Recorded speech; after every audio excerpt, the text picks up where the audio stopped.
Oh, yeah. It's time for a good old-fashioned Q&A, MMA fans. Like Pavlov, I'm used to hearing this music at the end of the show. Himself, Ariel Helwani. And so it's actually quite fun to have all this energy and just be fresh. It's like the first round of a title fight. I'm not even sweating. I am fresh as a daisy. Get out of your seats and on your feet because feeling good. Ariel Helwani. Yeah, that's me. Thank you, Becky Heck, for that. All right, let's get to it. No time to waste. TT leads us off. Coucou Ariel, le nez, meaning nose. Ariel knows. Appreciate that. Nathan Diaz's UFC 279 win is seen as poetic justice. But don't you think the UFC still managed to partially accomplish what it wanted? Isn't it possible that Dana relented and went with the Tony Ferguson fight to, number one, ridicule a potential Nate loss by highlighting his inability to win against a fighter on a 4-fight skid? No. Are you kidding me? Dumb. 2, downplay Nate's potential victory by highlighting that he came at the expense of an opponent on a major skid? No. Dumb. You think they wanted this headache? You think they wanted to pay a bunch of guys more money? They wanted him to lose. Again, I can't even imagine how you would even think that this is some sort of grandmaster plan. By the way, we're still at number 1. I wish we were at number 2, but we're still at number 1.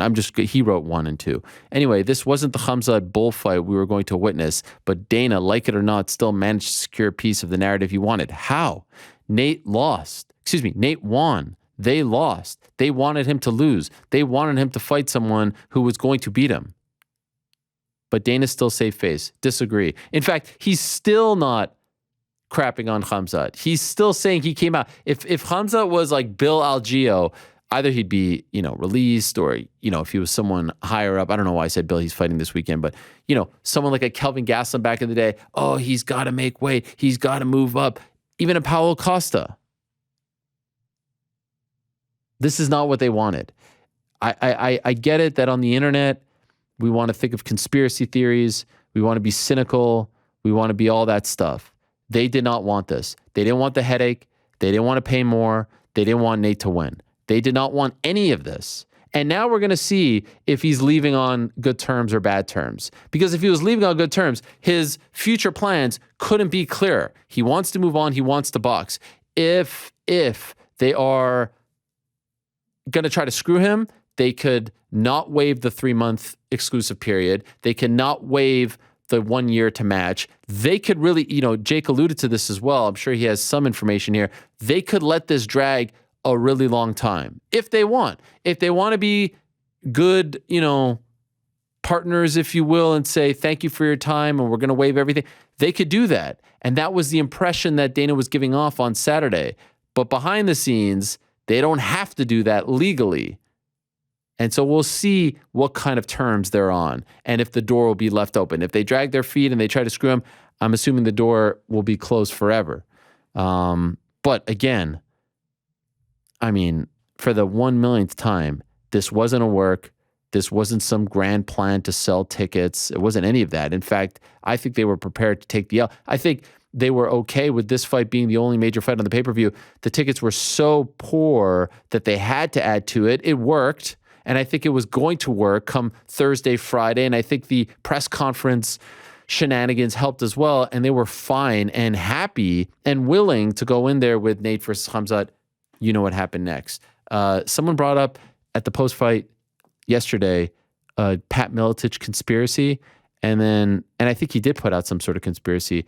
And then someone said, no, it was actually Brendan Schaub who said, I don't know any of this stuff. I don't consume any of this stuff. But Dana had a nice little zinger there saying, no surprise or something like that. So I guess 10-7 Dana on that one. Big Back. What's up, Ariel? Do you think the way the whole Diaz situation played would make it easier or more difficult for other top stars to fight out their contract? No, I think it's listen, I think that if you're a top star and you look at this and you're like, hey, it's nice to be free. It's nice to be independent. Of course, you have to be a certain level. You have to be a certain kind of star. But you say to yourself, you know what? Yeah, I want that. Just be prepared for a fight. Now, not everyone's the same. I guarantee you, by the way, if Jake Paul wasn't waiting on the other side of the fence, they would be a lot more willing to let him walk. I think it's because it's so personal with Jake and his business manager. Nikisa, our business partner, Nikisa Bedarian, they are going to try to mess around a little bit. If it was, I don't know, him going off to do something completely different, I don't think they would be much of a roadblock. And so every situation is different. Every contract is different. Every fighter is different. I do think it is a reminder, once again, that everything is in their favor. The fact that they get a 3-month negotiation period and then they get all this time to match whatever, meaning if the 3 months started on Monday, he is not allowed to talk to anyone legally for 3 months. Can't engage with anyone. That's why look at how Jake is talking about him. You got to be very careful. There can't be any discussions. Once that period, the 90 days are up, then he could go get offers. But it's not as simple as, hey, I want to sign this deal to fight this guy. No, then you got to take it back to the UFC and see if they want to match it. Now you could get creative and there could be things thrown in there that they can't necessarily match. But everything from the moment you sign that deal and it's a 6-fight deal and they could cut you after 1 loss and you can't leave if you want. You can't even negotiate unless they want to. Everything is in their favor. Everything is weighted in their direction. Ahmad, salam alaikum, Ariel. Wa alaikum salam. What do you think of the fans turning on Khamzat? He's a good fighter, but the kill anybody, smash anybody act is getting stale. Do you think that contributed to the heel turn, or is it just that Nate Diaz effect? I think it's a little bit of everything. I mean, he did come, over 7.5 pounds. He weighed in over 7.5 pounds. He showed no remorse on the scale. He flipped off the people. He was cutting promos. Nate is a huge star that is beloved and is a massive baby face. I think it's all those things. And by the way, turning on him is one thing. Like, there's 2 kinds of turns. Are they turning on him because they hate him and don't want to watch his fights or buy his pay-per-views? No. They're just booing him. And I can assure you, Khamzat is a bigger deal today than he was last week, despite the fact that he didn't get the job done. The interest in this was through the roof. So, and look at the UFC. They're not punishing him. They're not fining him. They're not putting him in the doghouse. Khamzat is fine. And there's ups and downs to all of this. I mean, the no context Ariel account, great guy, never met him, but seems like a great guy who runs it. He posted a clip yesterday of me asking fans at UFC, 120 about Michael Bisping being hated in America. Remember there was a time that Michael Bisping was the biggest villain in MMA. If you're a new fan, it's true. He was. Look at him now. He's beloved. Yeah, he's beloved, Frank. People love him. Could you imagine a time? There was a time where people despised Michael Bisping. He was spitting on corners and stuff. That's insane. So it's all just in the moment. Things change, but I can assure you this, Khamzat's one of the biggest stars in the sport, and it's okay to be the heel. And in fact, a lot of people have made a lot of money over the years being the heel. It's when they're indifferent, when they don't boo or cheer or want to watch you or click on your stuff or buy your pay-per-views or buy your ticket, then there's a problem. He doesn't have that problem. Amin. Hi, Ariel. You mentioned on your previous show, Zach Rosenfield has had a big impact on Nate Diaz's career after the Conor fights. What exactly does he do for Nate? Does he represent any other fighters? Thanks, Amin. So great question. So like I said, he is a publicist. He runs a very successful firm, and he was hired after the first Nate fight to kind of help Nate with his PR because he was becoming a very big deal. And if you look after that fight, he was on all kinds of mainstream shows like The Late Show. He was on The Conan Show. He was on whatever show Mario Lopez was hosting, if it was Access Hollywood or something, one of those shows, where they're standing outside in LA. Over time, Nate really liked him and trusted him. I guess, he has a thing for the Jews. I don't know what it is, but he really connected with him, and they couldn't be more different, but they really connected. And I think Nate realized that this guy really, truly loves him, is looking out for him, looking out for his best interest, has his best interests in everything that he does, and kind of just put him in the spot of being his manager. And so all these deals since then, kind of after the second Conor fight, has all been Zach on the front lines battling the UFC. It's usually, like I said, Hunter Campbell doing the negotiations. Nate also has a successful lawyer named Sam Awad, who's just a guy who trained at Cesar Gracie's and then NDA's. And it's kind of like a two-headed monster, but the guy who's really crafting and of course, Nate tells them what to do and has his own vision, but it's collaborative. The guy who's leading the charge, who's on the front lines, is Zach. And everyone in any field, any sector of entertainment, sports, whatever, who has or needs representation, you'd be very lucky if you have someone like Zach. Because he doesn't have a lot of clients in this world. He helps out with some of the guys like the Chris Avilas of the world, but really, Nate's his only client. And he is just the very definition of ride or die. Like, will do anything, truly cares, puts everything in him, invests everything in him, all his time, all his energy,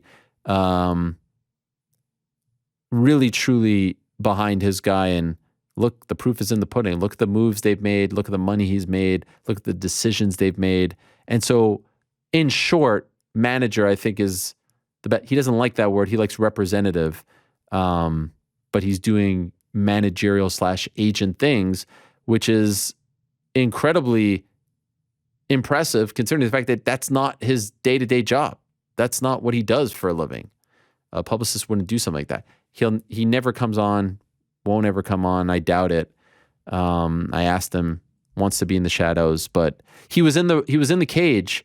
He was wearing all black, I think a jacket as well on Saturday, and just a very impressive guy with an impressive resume, and the care and love that he has for Nathan in particular, it doesn't work with Nick, is very admirable.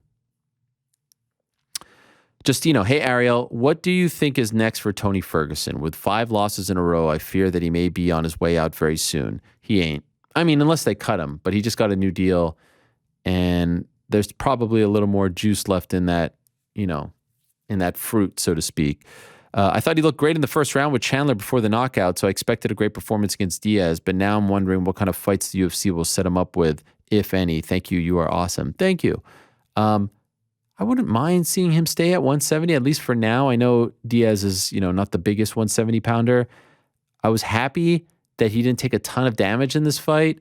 Obviously, the knockout against Chandler was scary and unsettling, but, didn't take it, got submitted, made a mistake. I agree with you. Look good in that first round against Chandler. Look good in the third round against Diaz. I don't think he's done. I don't think he wants to be done. He's making, solid money now, so I don't think he wants to walk away from that. What you hope is in these situations, they match him up against guys who are appropriate for where he's at right now. Is he a top contender at 170? No. Is he a top contender at 55? No. Should he be fighting guys who are around his age? Yes. Not guys who are going to steamroll him and beat him up, knock him out, cut him up, bloody him, and now you're just like hurting the guy. Like I still think there is money to be made. There's a case to be made that he is a draw, that people care about him, that people still want to see him fight. It's just a matter of how you're going to book him. Are you booking him to put over younger guys, or are you booking him to, have competitive fights?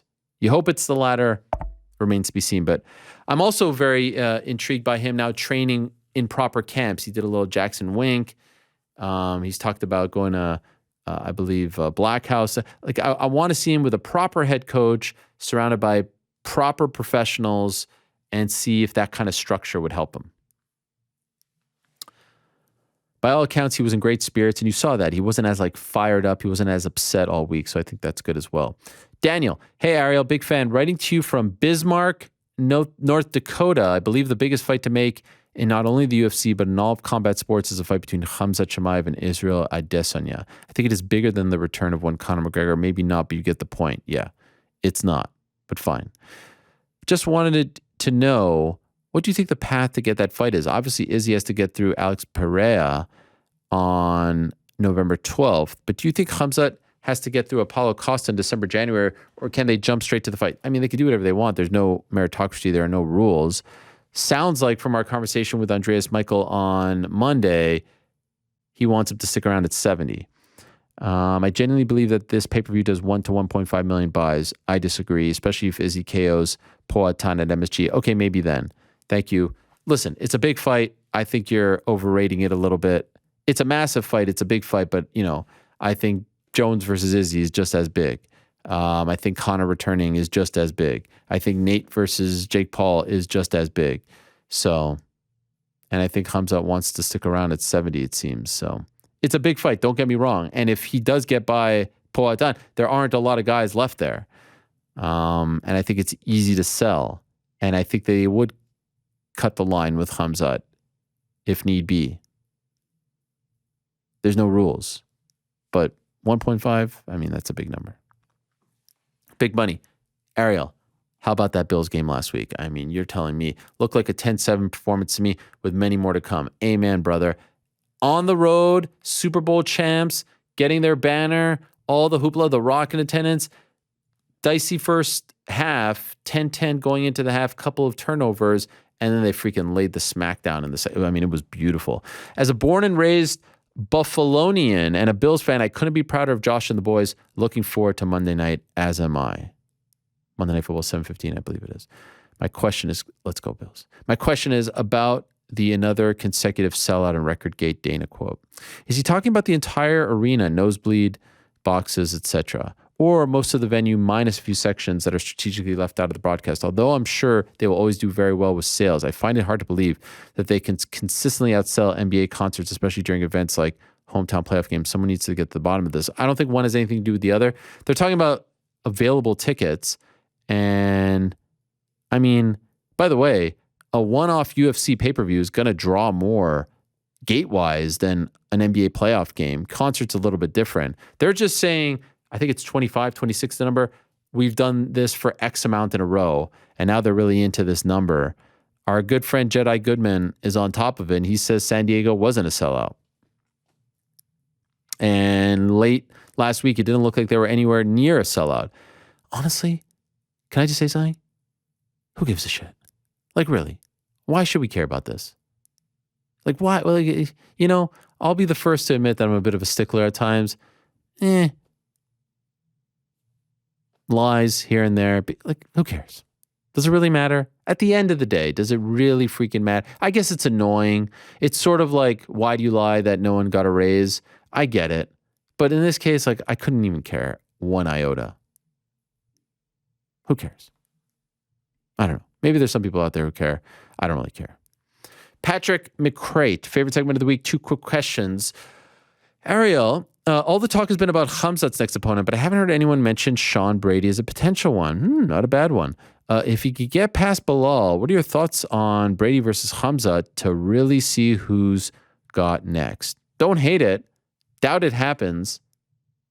I do like the Colby one at 170 best, but don't hate it. Brady's going to be up there very, very soon.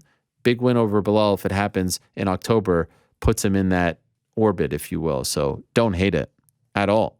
What about Shafkat? Too soon? GC, what's up with the MMA Hour merch? I was hoping to have a hoodie in time for fall. Yeah, GC, what's up with that merch? I don't know, man. What's up with the merch? That's what you got? Yeah, I think, you know. He wrote it, not me. It's we're efforting it, right? That's a good way to put it. Efforting. Ball's in some people's court. We're waiting for the pass back to get this thing going. We are working on it. It will hopefully happen, but have no fear. We are working on it. I have been in the trenches. He has. Ariel is now in the trenches with me. I am. So hopefully moves will be made sooner rather than later. Big apology for how long it's taken. But it will be worth it. Hopefully. Not hopefully, for sure. A little positivity. Exactly. Jeez. Where's the optimism? No comment. Okay. Amy, my man Ariel, with Ngannou out for a year and Gunn also out until 2023, why haven't they already announced an interim title fight? Who's the interim title fight? Who's fighting in this interim title fight? I think they're still trying to figure out what's going on with December.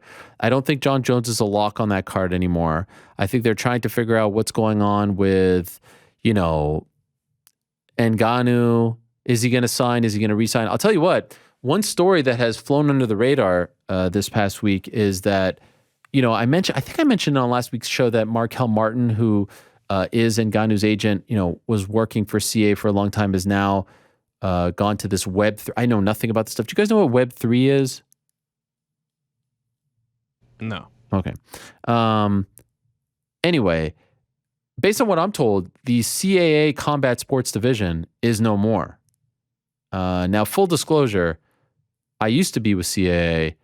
I then went to ICM, but then CAA bought ICM. So I guess I'm back with CAA now. Not really sure how that works. Point is, I don't really have that much inside info. But if you read the tea leaves and talk to people, the CAA Combat Sports Team no longer around. Now, why is this notable? Because a big part of the feud was Endeavor and CAA are the two top talent agencies, entertainment agencies in America, in the world, dare I say, and they're rivals, competitors. And, oh, that's weird. Someone calling me right now. Whoop. That was awkward. What happened? Okay, there it is. So what happened? It was just someone calling, a friend of mine calling me. I mean, some friend calling me at 1:30. Aren't you supposed to answer if they call you? We're not like super tight, so I'm going to give him a pass. Oh, it's not like my man. mom calling me. You think Okay. that's not cool? I mean, we gotta hold it to everyone. Rules. But if they call back, how about Okay, that? fair enough. Anyway, it looks like it's not a thing anymore. And you'll remember, there were a few casualties here. There was Kevin Lee, Caitlin Chukagian was CAA, and then she ended up, I think, signing with Dominance. AJ McKee was CAA. Not really sure how that affected any potential dealings with the UFC. Well, now it doesn't look like they're a thing anymore. I understand that there's some interest in Ngannou. There's always going to be some interest. I know Ali has been trying to sign him forever, and Usman kind of being the conduit to all of that. The what's the word I'm looking for? Like the recruiter. All to say, feels to me like if he is no longer a CAA guy, that would increase the chances of him re-signing with UFC. Also, by the way, what was his big leverage point? It was Tyson Fury. And now Tyson's talking about a December 3rd fight, and then potentially, Usyk afterwards. And even when I spoke to him in Wales, he wasn't talking Ngannou, kind of just brushed it off. Feels to me like the Ngannou thing is a lot more of a probability than it was maybe a few months ago. Now, does he return December 10th? I highly doubt it. And I think if he isn't ready to return, but is ready to return in, say, I don't know, March, then you just probably hold on to John Jones and you do that then. That means, what do you do in December? There's a lot of, dominoes here. Do you need the interim belt? Yeah, maybe, but who's in that interim title fight? If Ngannou just won, and then what is it? Blades against someone? There's no great option. If Ngannou wasn't hurt, do you put him back in there against the Blades? Sure. But I think they really want to see how it plays out. If Ngannou doesn't resign, then you have to have an undisputed title fight, not an interim title fight. So, TBD. Moritz. Hello, Ariel. Greetings from the Netherlands. Glory Collision 4, Badr Hari versus Alistair Overeem will take place in about 3 weeks in October 8th to be exact. That's a big day. That's also the Chris Eubank, Conor Benn fight. So a big day in Europe for combat sports. Big event over here in the Netherlands, taking place in a sold-out football stadium. Lewis adds, fun fact, taking place in the Gereldome, I believe I'm pronouncing that correctly, in the city of Arnhem. Capacity is 34K and up to 41K for concerts. Not bad. I was wondering, what do you think about this matchup? Viva Helwani, kind regards, Moritz School. Yeah, obviously there's a history there. I've never quite gotten into kickboxing, and I can't really it's like people ask me, why don't you follow collegiate wrestling?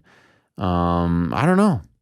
I guess there's only so much. I have a lot of respect for it when I see, I know about the guys. I know about Simon Marcus and Joe Valtellini and Rico Verhoeven, and Izzy was over there, and Alex Pereira was over there, and Badr Hari and Golkan. I mean, I know the guys. And this is a fun match. I mean, it's Alistair back. So I'm excited about it. I feel like we've had a couple of stops and starts with Alistair recently since leaving the UFC. Glory Pro Wrestling. So I just hope it happens and we get to see him back. But what better matchup than that one to see Alistair back in? Bad blood. Back home in the Netherlands. Gotta love it. El Cubano. Fun fact from Lewis. Not only is El Cubano not first, he's 11th. Wow. Doghouse. Hola, Ariel. This week's main event is a bantamweight matchup between two top 10 ranked opponents in Corey Sandhagen and Song Yadong. That led me to think of a top 10 ranked bantamweight matchup that took place recently and remembered that we have two legends who recently took losses that ended their title run. I have two questions this week. First, what is the likelihood of finally getting a Jose Aldo versus Dominic Cruz matchup? I think not bad. I think it really depends a lot on Cruz. He got knocked out pretty bad. Does he still want to do this? Would be fun to have that in Brazil. Regardless, would be fun to have Aldo fight in Brazil if he still wants to fight, and I think he does when they go there in January. The follow-up question is, would the winner of the matchup get put back into title contention, or both legends done with their championship aspirations? You never want to say done, but they have fought for belts before. Aldo somewhat recently, Cruz somewhat recently. There's so many young guys at the top there at 135. Feels like a bit of a stretch at this point. Ariel Helwani, thank you. Fahad, salam alaikum, wa alaikum salam. It seems to me that most of the fights that commentators are locked on one fighter before the fight, and during the fight it would be a total praise or almost making excuses and being shocked of his performance without considering the other fighter, except Rogan sometimes. Are these instructions from the UFC to promote a potential future star? Not really. Sometimes you have bias. Sometimes you're favoring one guy. Sometimes one guy is the bigger favorite or the bigger star. But I mean, look, we all know like what the storylines are and who's the bigger draw and who has a bigger future, who they have more invested in. But the UFC isn't saying like, hey, push this guy, do that, crap on this guy. They're not doing that. And this is something that happens in all sports. Joe Buck gets accused of being biased all the time. Mike Breen gets accused of being biased about the Knicks and so like this happens in every sport. There's always going to be people saying like, oh, this guy's biased. This guy doesn't like this guy. They don't do that. Ha'af Shahalvani Shalom Ariel. I recently rewatched an old video from 2010 in which you had a very heated and interesting debate with Dana White about Fyodor and the pound-for-pound rankings. Do you consider that exchange as one of your favorite moments with Dana? How come other MMA journalists will never dare to challenge Dana and the UFC's narrative? All right, well, there's two separate questions here. I'll tell you a bit about that story if you want. That was on the set. There's a clip out there, 2010. I think it's March of 2010. I think it's right after. Was it right after John Jones beat Shogun Rua to become the light heavyweight champion? And there was a show on Versus called The Daily Line, which had some notable people on it. Jen Sturger, Liam McHugh, who works for TNT and was working for NBC, Reese Waters. And it was kind of like Versus, Versus was the Outdoor Life Network, and then it became Versus, and then it became NBCSN, and now it's no more. And it was their attempt to have like a daily sports show. And at first it was on, I think, at 5 or 6, then they moved it to 11 or so. And I would come on, I knew the producers, and I was working for Versus.com. I was their MMA guy. And I would come on to talk about UFC pay-per-views, fight nights, WEC shows, because Versus was the home of WEC, and they had, towards the end, 4 UFC broadcasts. And this was a rehearsal show. The show hadn't even launched yet, but they asked me to come in to do a segment on MMA. And it was right after Jones beat Shogun, but right before, if memory serves me correct, was it right before an Anderson fight? Anderson was in the, something was going on with Anderson and Jones and all that stuff. Fyodor as well. And Dana was there for a rehearsal. So like when you launch a new show or a new broadcast team, you're always going to rehearse. That's always a thing that happens. And some of the stuff doesn't see the light of day. Like Joe Buck was talking about how him and Troy Aikman rehearsed. They did a game that never aired prior to their Monday Night Football debut. There's always these rehearsals. You have to get ready, iron out the issues, whatever. So this was never going to air. Dana came in because he was in the New York area because the show, the Jones Shogun show was in Newark, and I was in there as well. And he did his segment and then sat in the back to listen to my segment. Now I'm very new to the game. I mean, this is March of 2010. I'm in it for a couple of years. And, I just started to strike up my relationship with Dana, it's probably less than a year old at this point. I first met him April of 2009. And so in the conversation, it's like this round table, they asked me who I think is the pound for pound best fighter in the world. And I say Fyodor Emelianenko. Now, corner of my eye, Dana's like off in the distance with his whole crew. I see him getting agitated, but we just keep going. Interview ends, again, not for air. It was never going to see the light of day. And he just gets super heated. Now, it was like a friendly heated. He's like, this is crazy. So they keep rolling on this. And, I was a little timid, but I think I held my ground. I'm new to the game, and here's the president of the UFC. I never thought it was mean-spirited. I never thought he wanted to kill me. I thought it was good banter, heated, fun, a bit of showmanship. And they use that debate, if you will, to promote the show. Like, they put this out, like, this is the kind of stuff that you'll see on the show. Never happened again, obviously. But they put that out there, and I guess the clip lives on. It never was like an issue. And I guess I was kind of proud of myself that I didn't say a UFC guy like right in front of the UFC president. And maybe that annoyed him, and maybe it was a sign of things to come. But it was fine. Is that one of my favorites? I wouldn't say so. Because I was never looking to verbally spar Dana or argue with him about these things or debate him. We had memorable ones. The WC merger, the Strikeforce purchase, the Abu Dhabi one, the UFC 116 one where he said it was the best night of his career, all that stuff.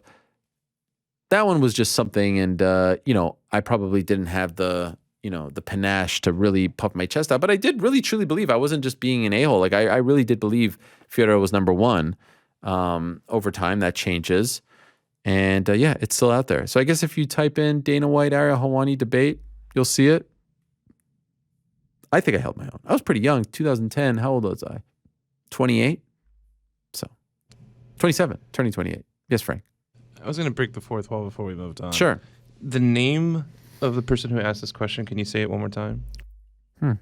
Interesting. Oh, Ha'afsha Helwani. Can you read that? Yeah, it's in Hebrew. Yeah, I didn't know you could do that. Oh yeah, I went to Hebrew school. That's cool. Thanks. Yeah, that means the nose of Helwani. Oh, fun. I guess I just kind of rolled through that, right? Yeah, like I was like, whoa, like rubbing my eyes, like, am I seeing that right? Or Yeah. He spells his name in Hebrew, and you just read it like it's anything ain't else. no thing. Wow. Yeah. All right. Thanks for answering that. Do you think more of me now? I wouldn't go that far. All right. I mean, now that I'm looking at it, yeah, I could read that too. It's the nose of Helwani. I see it. Yeah. Ain't no thing. Speaking of which, Israel's up next. Weird. I wonder if Lewis did that on purpose. Good morning from Idaho. How do you think Chael did his first time as the host for Jake Paul and Anderson Silva? And is it true that it was supposed to be you? I wasn't sure after the back and forth you and Jake had if you'd be willing to be part of his next event. Thank you as always. Thank you for asking that. Nice little hot tag. First of all, I thought Chael did a phenomenal job. And I tweeted this yesterday, a reminder, Chael needs to be doing this for a living. Like PFL, Bellator, One Championship, any MMA promotion on the planet, why aren't you in business with Chael Sonnen? Why isn't he hosting all your events? Why isn't he promoting all your events? Why isn't he out there doing interviews on your behalf? He is so good. He is so entertaining. He's fun. He's quirky. That back and forth with Anderson about the barbecue, the comedic timing was fantastic, but he's actually good at like hyping things up. He's always been good at that. He's always been one of the best. Horribly underutilized, and someone needs to hire him ASAP. Now, no. Okay, you want me to sit here and pull an old B shop and be like, the only reason why he got that was because I let him have it? Absolutely not. That was his. I was not in the running for that. No one asked me. That was his. That's all him. And by the way, I thought it was a great, great choice on whomever came up with that because he has the connection with Anderson. He has, he's been talking about Jake a lot. He's got the chops to do it. I thought it was a phenomenal idea, and I thought he hit a grand slam. Now, to answer the back end of your question, are you going to be a part of the fight week, the broadcast, whatever? Yes, I am. In the ring, leading up, I think there's a face-to-face, weigh-ins, press. I'm going to do that stuff, but that's when I'm there. Mondays, Wednesdays, I'm here. And not once was anything brought up to me And by the way, I work for Showtime when I do those. So maybe Jake says, hey, I don't want this guy there. It's possible they'll be like, yeah, all right, you're out. I've certainly seen that before. But I get paid and work for Showtime for those events. So my boss for those, I guess you could say, is Steven Espinoza, right? Head of Showtime Sports. No one, including anyone, by the way, on Jake's side, because of course, you talk about it and ask, said, you effed up, we hate you, you're out, you're done, we're banning you, like all that stuff. And I get the timing might be funky, but again, guys, remember, I only did one press conference ever. I didn't do the Woodley ones. I didn't do the first Woodley one. I didn't do the second Woodley one. I just did the one in New York because I guess I'm in New York. I don't know. So here I am.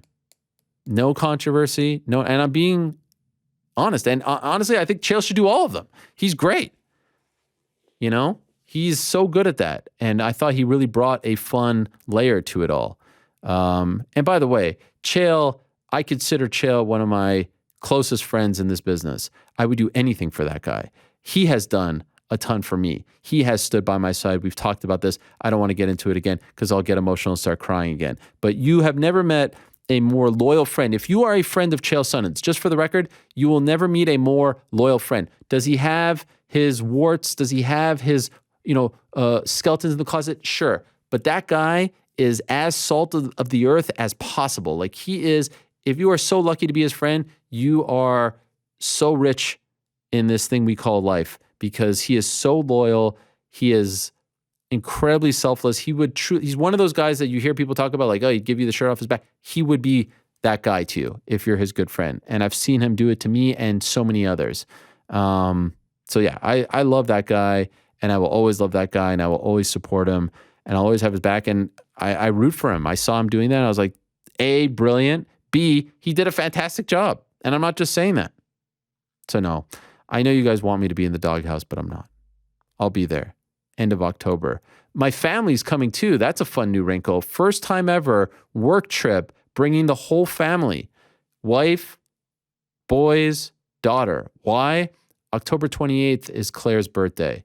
And I made a promise, and I don't know if I'll be able to keep that promise, but so far, what am I? 10, 8, 5, I'm 13 birthdays in. I made a promise that I'll always be there on their birthday. October 28th is her birthday. And so I said, if you want me there, the whole crew has to come out. And so the whole crew is coming out. Very thankful for that. If you got any recommendations on what to do in Glendale, Frank, let me know because the whole crew is coming out. You've been to Arizona before? I've been to Phoenix. I've been to Scottsdale. I've been to Glendale, but solo. But then the whole family this time. Yeah, it should be fun. I feel like you're not so sure about that. By the way, we had the cactus yesterday. Did you? Yeah, we cut it up. Do you want to explain this? Because it's out of context. You were in Arizona and you bought us, what was it, like cactus candy. Yeah. And legit, there's cactus in it? Yeah, it's prickly pear fruit. So we cut it up like it was a piece of steak. I was like, this is a piece for you. Who had the biggest piece? It's 5 of us. Did you throw the rest of it away or did you guys? No. It was 5 of us. So it was pretty even, Fun. You know what it tasted like? It tasted like prickly pear candy. I don't really know what that is. Maple syrup. Oh, all right. Right? You would know better. You're Canadian. Yeah. Yeah, but you ever have like maple candy? No. Come on. What are you talking about? I'm actually not a huge fan of candy? Artificial maple flavoring. Who says it's artificial? I don't know. Maybe I've never had maple candy. Anyway, it tasted like that. It was fun. I enjoyed it. Glad you enjoyed it. I think they liked the idea that they were eating a cactus most. Can we talk about what Frank got me? Oh, well, he didn't get you the same thing? Everybody gets something different. He got me a lollipop with a cricket in it. Wow. And you ate it, right? Yeah, man, look at this. Wait. You haven't eaten it. No, of course I haven't eaten it. Look at this. That thing in the middle is a cricket. Honestly, I feel like you should do it. Mouth, yeah. By the way, are you chewing gum right now? What's happening? Yeah, I didn't think I was gonna. I mean, is this your first time on the air or what? I mean, Frank, if I did that, you would kill me. Yeah, no, I mean, of course, you're the host of the show. I mean, but chewing gum? What's happening? He gets nervous, I think. Yeah. And all of the above. I'll let you eat it after the show. You said it's up. By the way, I would lick it to a degree. It's just a cricket. I can't look it in the face. You want to eat it, Frank? Frank, I would you got eat it that? for you. Yeah, I would eat Yeah, it. see, everyone wants to tell me to eat it, but won't do it themselves. What flavor? Purple? No, but what is Prickly that? pear, the same flavor of the gummy that you Oh, but that one's That's purple. false. It's grape. Ah, Oh, wow. wow. And Frank had. I said was that talking was about the cricket. he said that in taste. such a like condescending way. Prickly pear, the same flavor. Meanwhile, not the same flavor. That is a real cricket. You should name the cricket, and then you should eat the lollipop. Can I ask you a question? Are you supposed to actually eat the cricket at the end? Like, is it like I don't think anybody actually. is it like a Tootsie Roll pop where you're supposed to eat the It's middle? like, ooh, Yeah, finally get to the I had cricket. one of those yesterday, and it was fantastic. I guess I'm about to do another one at some point. How do you Now, feel about the fact that he got you that and got me like the It generic? was pretty disrespectful because everyone else got the cactus, fun. Wow. This is Arizona, yada, yada, yada. Only one. Yeah, I'm the only one that got the cricket. He probably bought it. He was like, ah, ha, ha. This will be so funny. Never again. Never Yeah, again. thanks, Frank. Frank, what do you have to say? I mean, just maybe no gifts next time. Wow. Oh, just got an email that my son scraped his right arm while playing outside, but he's okay. Breaking news? Thank you. But Aaron he's Pete. okay. Yeah, he's okay. That was most important. Greetings, Senor Ariel. I'm wondering if you have any insights on the emotions of the UFC brass from Thursday to Matchmaker Tuesday. Yes, we sat back with a what's the drink of choice over there? Howler Head. We had a couple of Howler Heads, and we talked about how crazy that week was. Anyway, were there highs and lows? Dana likes to say it's business, but I wonder if he was frustrated personally by the outcomes of these events. Keep on being the voice of reason. Okay, can I clear something up? on Friday, as I'm about to take off for Pittsburgh, I saw a tweet from Kevin Aioli where he's like, man, what Dana White pulled off in the last, 6-7 hours, nothing short of amazing. And I'll admit, I was like, I feel like we're not giving credit to the right person here. And people thought that it was me being a hater, a stickler, whatever you call it. But no, that's, and in retrospect, maybe I should have worded it differently. Here's the thing. If you want to give anyone credit, and of course, this was the best part, by the way, people saying, oh, you should be giving credit to the fighters. Like you're saying that to me, of all people, who gives credit to the fighters for everything, who freaking stands on the front lines in their honor. Of course, the fighters deserve the credit because they didn't have to take the fight. But I'm talking about from the UFC's perspective. There was one guy who's responsible for this. There was one guy who, when I spoke to every single member of this puzzle, component of this puzzle, piece of this puzzle, it was Hunter. He was in the conversations. And I believe ESPN has a story today that backs that up. It was Hunter Campbell. And by the way, I have zero relationship with Hunter. I never talk to him. He's not allowed to talk to me. He's not. I mean, there were a couple of don't tell Ariels or, this is going to get canceled. That famous line that they love to say, which I can guarantee you till the day I die, they would never cancel a fight because it's the most ludicrous and ridiculous thing to say. It's embarrassing that they even have to say that. But let's give credit. This is proof once again that I'm the only truth teller in this business. The dude who goes out there and tells people, if you tell Ariel we're going to cancel the fight, I'm here giving him credit. You see that, Frank? I'm pretty much like the Mother Teresa of MMA reporting. Exactly. This guy is trying to hurt me, and I'm still giving him credit. What more do you need? So yes, he's the reason why this got done. Every single person who I spoke to said this was the guy who got it done. He was there in the office. He was there in the morning. He's the one who called us. Let's just give credit where it's due. Now, Dana's the one who's going to go out and say the announcement and make it and do that on the Instagram and all that stuff. If it doesn't work, he's there, blah, blah, blah. Point is, there's a general manager on every team who gets the work done. And then there's the owner or whatever who, gets the glory. In this case, the general manager got it done.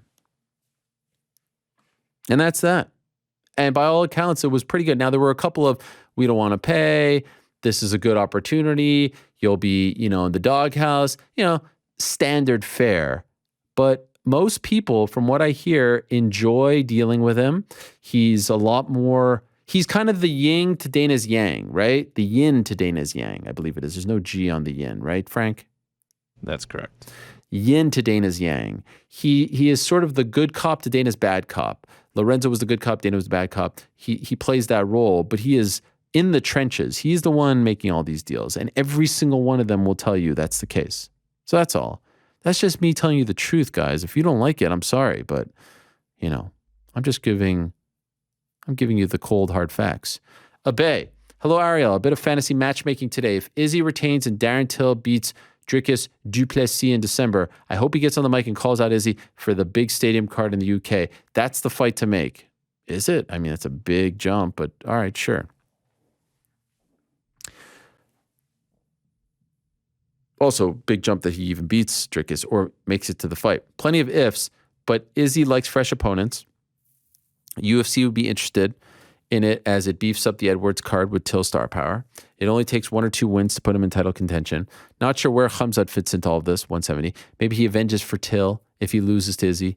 All very hypothetical, but what are your thoughts, bro? Much love, your boy Abe. Yeah, I don't hate it.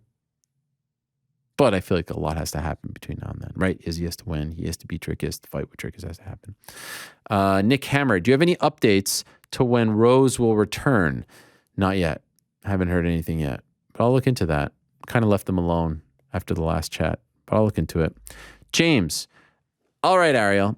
Quick New York question / debate for you and the boys. Is a deep dish pizza not just a casserole? Where is the relation to pizza? I don't understand the appeal or the purpose. It's just a cheese and sauce mixture in a bowl of crust. Please educate me. P.S. I'm no professional barber, but I've been cutting and fading my own hair since the start of the pandemic. Not to give myself the old Barry H., but I ain't no slouch with the clippers now. Get me in the studio and I can bless the head of New York Rick. Quick note from Lewis. If this were to be the guy chosen, parallels could be drawn back to the email New York Rick sent all those years ago. Again, I'm not choosing it. No one's choosing it. New York Rick is choosing the barber. So if you're in the New York area, hit him up. As far as the deep dish comment, can't say I agree. To me, it's just like a deeper pizza. Like it's not, I'll have to be honest with you guys. I don't know how many casseroles I've had in my life, but it just feels like a thick pizza. What do you think, Frank? I mean, you've had like a Chicago deep dish. Yeah. Where it feels like a pie. Yeah, it's like I mean, but right. So is in New York. Don't they call it a pie as well? Yeah, but like, I always was like, well, okay, is it circular? That makes it a pie. But then I had Chicago pizza. I'm like, this is legitimately like I'm cutting into like a savory pie. But to the point, like, look, man, it is all pizza. One has more bread. One has less bread. That's the way I look at it. I guess what's throwing them off is that it's not quite like cheese and then sauce. You know, it's a little bit of a, it's almost like Napolitan, right? Napolitana, as they say. No, where Napolitana is like mixed. No, like those are thinner pizzas. No. But the consistent, it's like, it's Napolitana, you know, like traditional New York is like cheese and then sauce, but the ones where it's kind of like mixed sauce on top. Oh, cheese, right. Right? Isn't that Napolitana? I would just call that Chicago pizza, but. No, but if it's a thin one with that. Then yes. That would be Napolitana. Right, exactly. Do you consider it a pizza? Yeah, they're all pizzas. I mean. No, but he's saying it's more of a casserole. Okay, and then you fold it in half, it becomes a sandwich. Like, I don't. Oh, this is Let's crazy. not even go this far. Do you like deep dish? I'll eat it all, yeah. I'll eat it in pocket form, bagel form. Like, yes. I don't discriminate. It's you got your marinara, your cheese. Can I tell you one thing that always pisses me off? I want to hear it. Why is there no sauce in a calzone? That annoys me. Have you made a calzone before? I feel like the calzone would be way better if it had sauce in it. Have you ever made one, though? Like personally from scratch? Yeah. No, of course not. I have. And the thing is, if you put sauce in there, it's just going to leak out. It's going to be a huge mess. No, you cook it a certain... Coming from someone who has never cooked it, Ariel, like you should defer to me. Wow. I even got my name in there. Right. You're really big brothering me here. GC, how do you feel about the casserole / deep dish debate? I think I'm with Frank. I think it's more of a pie. Like I've had it. Many a casserole in my day, and I would not consider. What is a casserole? Like, what would be in a casserole? So, like, I used to have a tater tot casserole growing up, and it was like tater tots, ground beef, what? like cream of mushroom soup. Yeah, it's just like a whole mix of things. There's no crust on it. I think that's what makes it a pie. Feels like a kitchen sink. That's basically what a casserole is. That's pretty much what a casserole is. But there's no crust. No. So then, on almost every casserole I've had, there's no crust. Now, then there's like a breakfast quiche that has a crust, but it's also more like a casserole, and it's not a pie. It's tough. I do have to make a shout out for one of the best casseroles from Texas. Called Frito pie. Frito pie. Layer of Fritos, then some chili. I'm not some into this whole cheese. thing of Let me putting finish- chips into the and then taco. onions on top. Ugh, sounds like heartburn cinch. Listen, I'm not into the whole, hey, let me get a taco with some Doritos in there. I'm sorry. Oh, I'm for it. Ugh. I was there day one for the Doritos Locos Tacos at Taco Bell. Gross. And then they give them out for free during the finals and the World Series. Why can't we just have it on the Pays. side? You can. You can. Yeah, nobody's telling you. Can't. Fritos? Who wants Fritos in their Okay, actual food? Don't talk. Me. Yeah, you've never had a Frito pie? I don't even know. I know. Oh yeah, wow. Even Joe's getting into this. Joe is Really? heated back here. Yeah, Yeah, he's saying What Frito is- pie is the wave. Where do I get it? In New York? Can I get it? There's places around here that will sell it. And then the best way is like in a bar in Texas, they'll just take a bag of Fritos, cut it up in front of you, dump the cheese and chili like right there, no plate. Is there a Takis version of this? I'm not having this conversation. Why? I mean, I'm sure there is, but Okay. not for me. You have to go to Sydney for that. Yeah. Maybe Alex can tell us more about that. Volkanovski, of course. All right. Oh, speaking of which, I feel like Luz does this on purpose. Next question comes from Taco Enthusiast. Do you think that was done on purpose, Frank? Absolutely. Well, this is a long one. I don't know if I'll have time to read it all. What do you think? You have time. Hi, Ariel. 2 quickies. After attending UFC 279, my first event, I couldn't help but feel disappointed with the Vegas crowd for their treatment of Leach. Agreed. I actually feel like the crowd booing may have somewhat influenced the split decision result. Disagree. Do you think the crowd plays a role in how judges score fights? A little bit. I said this about a fight recently that was in the Apex that... Oh, no, I think it was the Kai Kara-France Askar Askarov fight that was in Columbus. I feel like if that fight was in the Apex, Askarov would have won. Anyway, second question. The press does a terrible job asking Dana White questions of consequence. They could have pressed him more after 279 about pay for the fighters affected by the reshuffle. They could have pressed him more about Khamzat's failure to make weight. They could have pressed him more about the company's intent to sabotage Diaz on his last fight. How can the UFC press band together to actually hold the company accountable for its lackluster treatment of people? Listen, I'm not going to be one of those guys. It's a tense scene. There are great journalists there. There are not such great journalists there. It's easy to sit back and be like, you could have asked this, you could have asked that. You don't get a ton of questions. It's a lot easier said than done. Can we do anything as fans? I almost feel guilty watching the UFC sometimes, knowing how they treat some of their independent contractors. Peace. Yeah, I mean, that's a lot there. It's a lot there. I'll just say it's a lot easier said than done. I think the overall quality of the traveling press corps has gone down. Like I said, I think it was last week, this segment. There used to be a lot of great ones who don't travel anymore. All well and good. And if you're looking for like the cold, hard answers, I don't know if you're going to get it in those scenarios, but sometimes you do.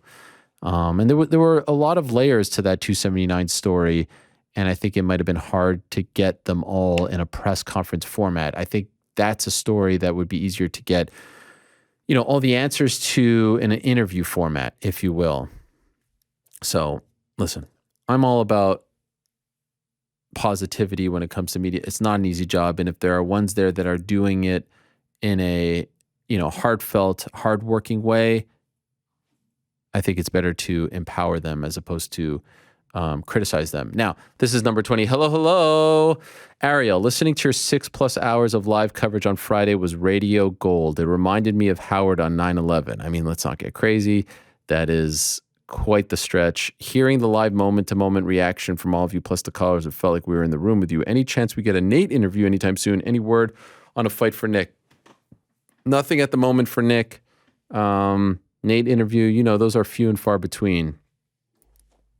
Obviously, we try, but nothing scheduled at the moment. Olajuwon Dream. Good afternoon, Ariel. Want to thank you for including my Nate sub round 4-5 plus 200 or 2,800 ticket in the Big Hitter segment on Monday's show. That was all GC, nothing to do with me.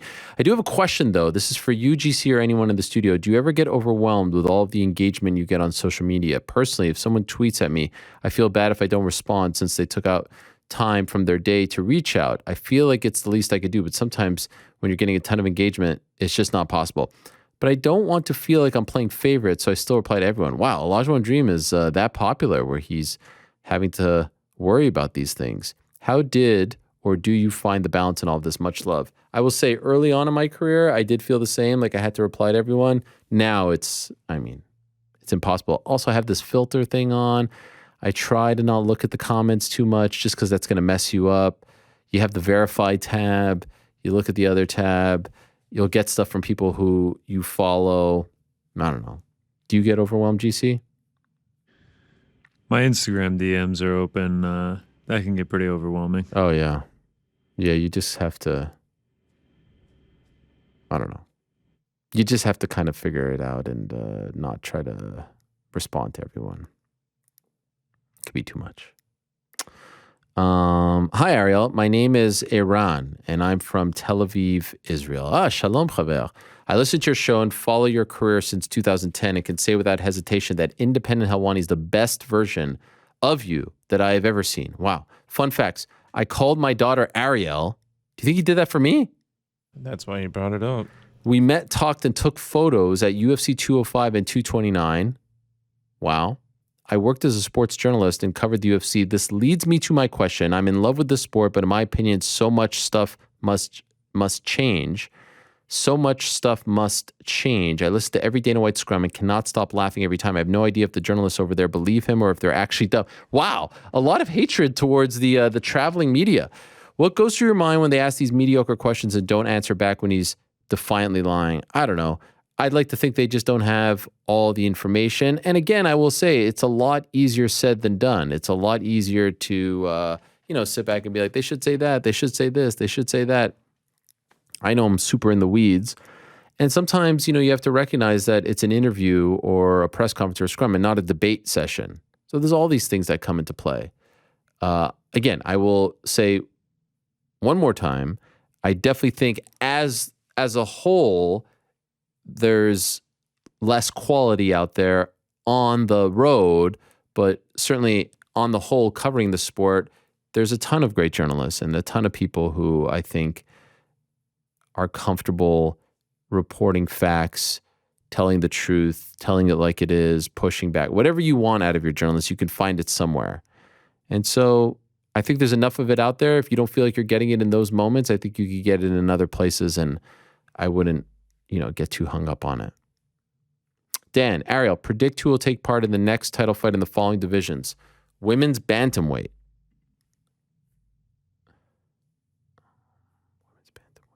Damn. Caitlin Vieira, Amanda Nunes. Featherweight. Is that men's featherweight? I guess it means men's featherweight, right? Just looking at the rankings here. Volk and Yair. Welterweight. Leon and Usman. Heavyweight. And Ganu Jones. Meant to ask, is atom weight a real thing? Yes, it is. That is 105. Wow. Yeah, so 105 is atom, 15 is strawweight, 25 flyweight, 35 bantamweight, 45. Pretty awesome. Yeah. Invicta has atom weight, and there are some fighters who have come from the atom weight division to the UFC. Most notable, Michelle Watterson, Jinyu Frey. There's been a couple. Or is it Fry? I always mess that up.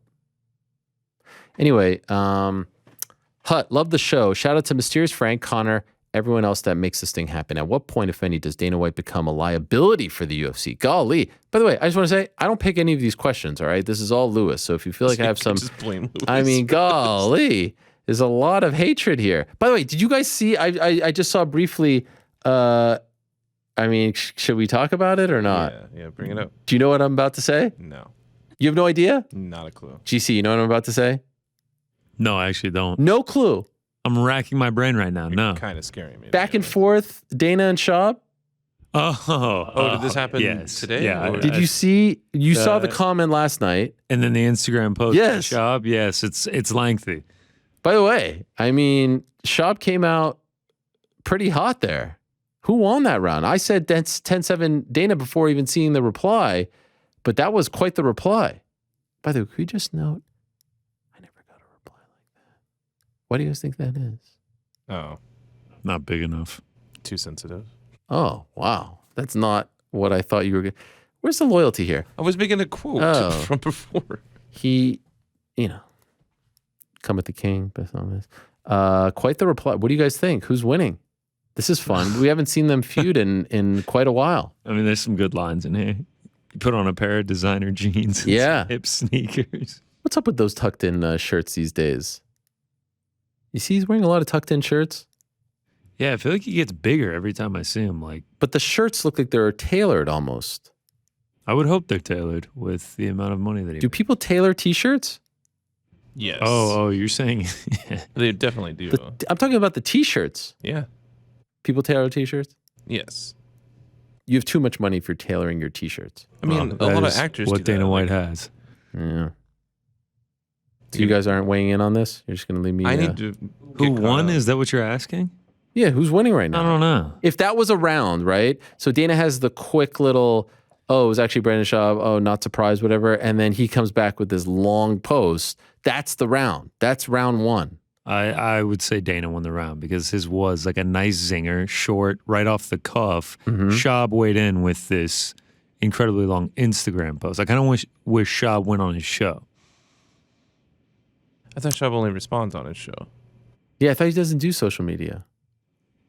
Well, does he read the comments? I'm still confused about that. Low budget Vince McMahon. That's a good, listen, we have... Did pretty good. I mean, they're not terrible in here. Like, the insults aren't terrible. We have no skin in the game. We want everyone to get along. I mean, we're big fans of both guys.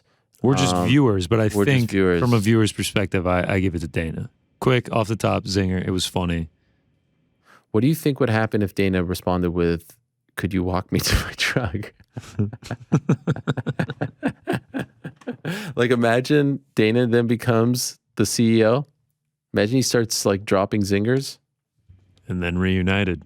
Yo, With the current could CEO. you imagine next post-fight press conference this Saturday, Dana walks up to the dais and puts down like a plate from P.F. Chang's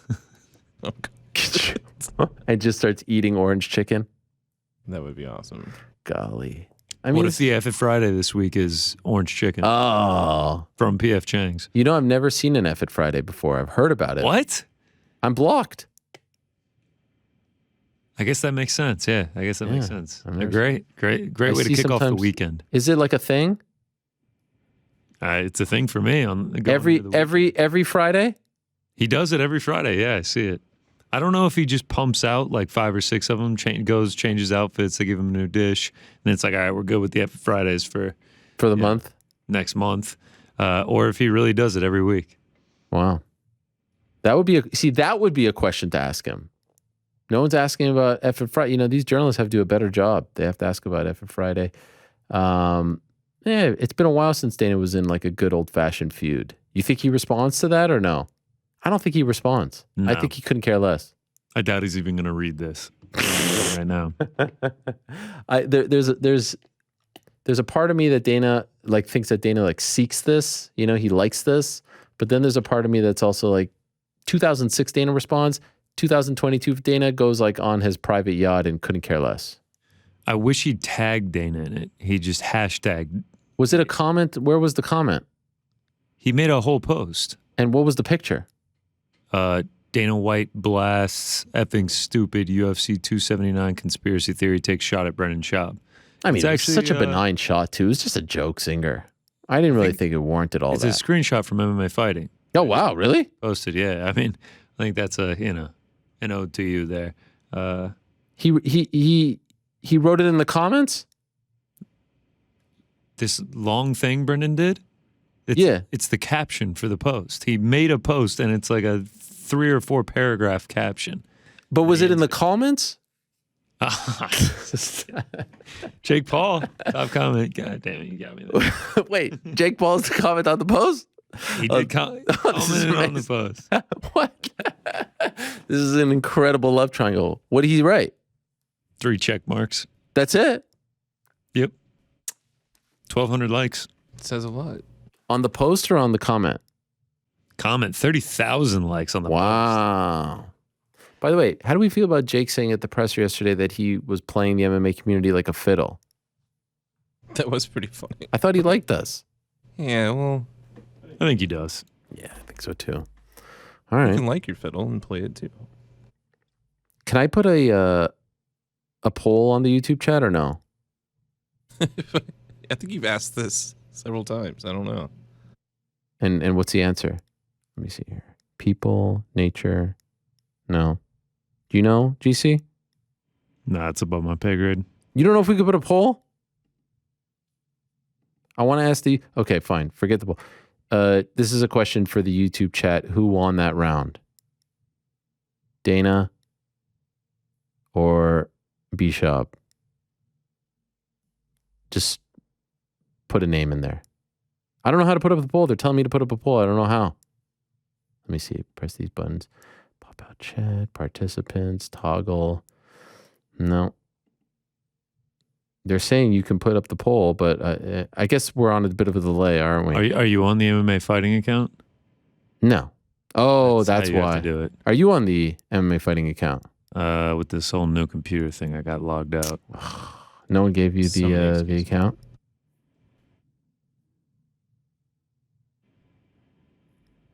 I'm just waiting for the answers to roll in. I feel like we need And you to... can make a poll. Oh, here it is. Okay, they're rolling in. Dana by nonchalant decision. Neither Dana. Wow. Unanimous. Dana. They're both losers compared to you. Oh, thanks. All right. Seems like everyone thinks Dana. There you have it. Anyway, back to the question. Myself and my friends have been watching since the first season of Tough, so 05 or 06. Definitely thought Dana was a great personality, funny, edgy, badass. Now, however, he seems more toxic, disgruntled, kind of a piece of blah, blah, blah. Considering some of the things he says regarding not really caring about the fighter, just curious if you see the UFC going, no. He's very good friends with Ari and Patrick Whitesell, the owners of Endeavor, or the CEOs, whatever they call themselves, and it ain't happening, guys. Unless he wants it to happen, I don't see it happening. Or unless something happens, which would lead for him to leave. Let's see what else is going on with this pool. Dana. 10-7 Dana. There's a lot of Dana here. Schaub got so hurt. Dana won. Oh, GC's in there. What, you can weigh in there, but you can't weigh in here? Dana again. Is this a fake GC or is this really you? No, that's me. Why can't you weigh in on the show? What do you mean? I am weighing in. I said I thought Dana won. Okay, fine. El Peruano. What does El Peruano mean? Because Lewis said that's a tremendous name. Frank, do you know what that means? No. Do you speak Spanish, Frank? No, Andy's telling me it's Peruvian. Oh. The Peruvian. Why is that a tremendous name? Maybe he just liked the way it sounded. It means the Peruvian. All right. It's also the name of the official daily newspaper of Peru. Does Lewis have ties to Peru? I don't know. Viva Helwani. Frank, can Ariel have a sound pad so he can do the breaking news and the womp womp as soon as needed? Or would that be giving him too much power? Wow. Yeah. I mean, I can't get you to use the mute button. By the way, we had breaking news on the show and you didn't do the sound. No, Eddie said that he wasn't going to... He gave us everything. That's news, Katie Taylor, October 29th. Let me type this in. Katie Taylor. All those boxing jabrones better give us credit. Thank you. Oh, damn it. 8 days ago it was reported. Golly. We're not going to get any credit for this. He made it... Oh, Wembley Arena. September 2nd? Eddie. He said to pay attention to the spot because then he was going to reveal it later. Here I was. Did you pay attention to that interview? Or? What? He said, I'll give you a little something. All right. I got too excited. Anyway, how about them going up against Jake and Anderson? Maybe I won't go to Arizona after all. For the boys in the back, what was your experience in getting to know Ariel when you first started? Oh, here we go. What first impressions proved to be true or false? Thanks to the team and Ariel, longtime listener. This is the best show. The best the show has ever been. You all make my day every Monday and Wednesday. All right, you go first, Frank. First impressions? Kind of short. The truth is, you had no idea who I was. Oh, I knew. You didn't know. Yeah, You knew nothing about MMA. I scouted it out, yeah. Did you have any first impressions? I thought you were kind of short. You really did? Yeah. Initially, when you met me? That was my first impression. Usually people say, They're like, hey, look, that guy's kind of short. wow. I'm not saying like overly short. Mm-hmm. That was the first impression. All right. The second one, you're pretty funny. And then I felt like I might disappoint you because I think you assumed I was Jewish. And I'm like, oh man, how am I going to break this to him? What are you talking about? This is literally what you get that vibe. People are like, you're in the tribe. And then you notice my tattoos. And I was like, oh man, I think I just When did I ever disappointed say that? them. Then you asked like every day for 2 weeks. That's such a lie. I asked you if you were Jewish? Yes. I have a feeling you're about to ask me again right now. Are you? I feel like you still haven't answered. All right. That's a weird answer. GC, what about you? I mean, we kind of knew each other, though. Yeah, first impressions. We worked together. Yeah, you booking your own guests, which was You were like, this is the greatest job of all time. Yeah, I was like, wow, this makes things easy. Have you ever met a host that books his own guests? No. Never. Nope. All your years of working in media, ESPN, radio, whatever. No, the best they would do would be like send over a number for someone they want to have on a show and be like, book this person. Would you say it's unprecedented? Especially this caliber. We're not talking about, C-level guests. I mean, we're talking about A+ guests right here. Yes, unprecedented. All right, thank you. I've never booked one guest for this show. I would book 20 a week when I was working in radio. What a gig. Yeah, so those were nice first impressions. And then another one that sticks out during the interview process for this job, did one interview, and then 20 minutes later, 30 minutes later, whatever it was, get on my Twitter, followed by Ariel Helwani, get on my Instagram, followed by Ariel Helwani. I was like, oh man, he's really giving away. I feel like the interview went well then. Yeah. We'll get back to you, but they were like, yeah, we'll I didn't say that. Listen, because the thing was, I knew you, sort of. We had the mutual friend, Troy. I mean, he lacks loyalty, but he doesn't, he's usually good with his advice and his recommendations. Loyalty, horrible. I mean, one of the most disloyal people. Is it disloyal or unloyal? I guess disloyal. Anyway, and I mean, a bit of a reflection on the other people we spoke to too, right? The bar was so low that we had. Come on. Well, I'm just saying, we didn't connect with anyone. So, okay, real quick, what were your first impressions of us? Well, I feel like me following GC after the first chat was kind of a telltale sign. Still don't think you follow me on any social That's media. such a lie. What are you talking about? Yeah. But was it after the first chat, or did we have more than one chat? I don't even remember. That was the first one. Yeah, it was the first one. I think you then also texted me too.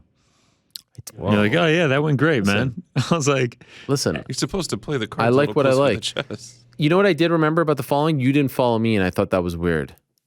I was questioning. I was like, back or no, already? Already. I was like, oh, let me look this guy up. Obviously, he followed. He did his due diligence. He knew. Who said I didn't look at the social platforms? I didn't want to, dive in too deep and then get my heart broken. No, but I mean, you're an MMA guy. You're probably following one of the top guys, right? Sure. They're like, don't make any travel arrangements yet. But he Connor. didn't follow. You didn't follow until much later. I think when you followed me, I gave the follow back. I think the record should show. I think I went back and checked a couple days later. I gave the follow back. Anyway, and then Frank, I was like, wow, this guy's great. We've had some really good audio guys in the past, but this guy seems like he's really on top of it. I mean, my impression was you were a real captain. Like you really took charge. Yeah. Okay. Yeah. And that's that. It's a lot of compliments here to end the show. I don't know if we all feel very comfortable about it. Are the poll results still rolling in? Mutual friend. Lacking loyalty. What brand shirt does he wear? Ariel's 5-1 confirmed. Come on. I'm so sorry. What is this? It's 5-4 and a little more, I thought. This is crazy. Talking about my flannels. Appreciate you guys. All right. That does it for our questions. Had to finish them up. I really like the opening the show with On the Nose. Felt like we had some zest there. Energy. Had some energy. Felt good about it. I really didn't think Daniel Rodriguez would show up, so that was a win. And I would say, Triple G was a big fat L.